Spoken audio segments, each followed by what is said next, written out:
Miss. ও ও miss.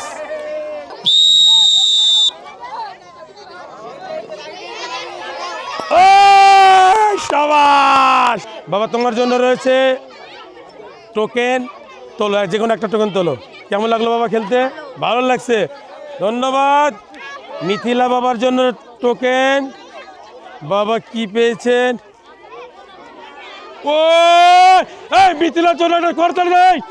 Hello guys, মিথিলার জন্য একটা করতালি করতালি। মিথিলা পেয়েছেন তেল 1 বোতল, আটা 2 কেজি, সেমাই 1 প্যাকেট, চিনি 1 প্যাকেট, ডাল 1 প্যাকেট। করতালি। মিথিলা পেয়েছে তেল 1 বোতল, ডাল 1 প্যাকেট, আটা 2 কেজি, চিনি 1 কেজি, সেমাই 1 প্যাকেট। এই করতালি। বাবা কেমন লাগলো? ক্যামেরায় বলো কেমন লাগছে খেলা তোমার? ভালো লাগছে? তোমার খুব আনন্দ মনে হচ্ছে? ধন্যবাদ।